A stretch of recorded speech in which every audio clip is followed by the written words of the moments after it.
Donc bienvenue une fois de plus au domaine de Palu pour la présentation en ce début d'année 2023 là, du nouveau millésime. On change donc traditionnellement du 17 au 18. Donc on est parti pour regarder un petit peu ce qui se passe sur le 2018. Le climat ici à Chinon a été, on a commencé on va dire, par un hiver qui était plutôt frais.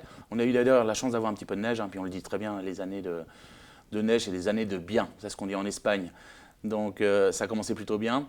Ensuite, au mois de mars, ça s'est radouci. Et là, on a commencé un petit peu à voir la tendance du millésime en général, parce qu'on commençait un petit peu à monter dans les températures, commençait à faire beau. On est passé au travers des gelées, ça c'était quand même assez important. On continue sur le mois de mai, juin, et là, une fois de plus, on progresse en température. On a 1,5 degré de moyenne en plus par rapport à une année normale. Donc ça sent pas mal. Et puis surtout, on continue à avoir un peu de pluie. Alors là, on commence à être un petit peu embêté avec notre copain le mildiou. Donc il nous enlève une petite partie de la production. Ça n'a pas été grave, on a pu le gérer quand même sans trop de problèmes. Et ensuite, on enchaîne après la fleur, voilà, sur des températures qui sont hautes. Comme on s'en rappelle, au mois de juillet et août, on est monté même jusqu'à 37 degrés. Donc là, ça commence à faire un petit peu chaud. Des précipitations qui ont été un petit peu plus limitées là, sur ces 2 mois-là, et même d'ailleurs sur le mois de septembre. On avait une cinquantaine de millimètres par mois, donc ce qui est quand même peu pour cette période-là. Et puis comme convenu, ça c'était pas une surprise, au mois de septembre, on avait cette avance qu'on a eue dès le printemps, et on l'a gardée jusqu'au mois de septembre. Et ce qui nous a fait vendanger l'autre blanc le 9 septembre, et ensuite on a rattaqué sur les rouges à partir du 20 septembre. Donc qu'est-ce qu'on retrouve aujourd'hui dans les 2018 ? Justement notre climat.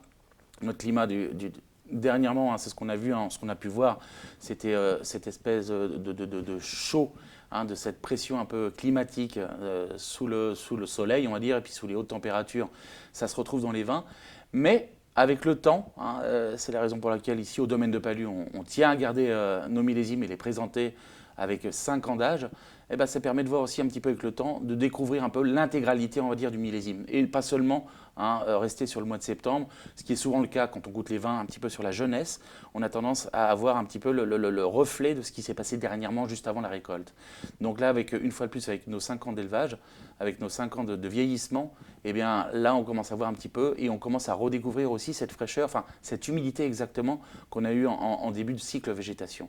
Donc ça nous fait des vins 2018 avec du volume, de la générosité. Ils sont pleins. Il y en a même qui disent que c'est une année exceptionnelle. C'est vrai qu'on a eu de la chance, il a fait vraiment beau, donc ce qui nous a permis d'avoir une maturité qui était complète, sans aucun problème. Et malgré tout, on garde des bons équilibres, des bonnes acidités, évidemment un degré alcoolique plutôt élevé. C'est ce qui est le reflet, on va dire, du millésime. Mais ça n'empêche pas aussi d'avoir aussi des tanins qui ont été super fins, très délicats, avec une belle bouche bien posée. Donc voilà un petit peu ce qui est du millésime 2018 au domaine de Palu.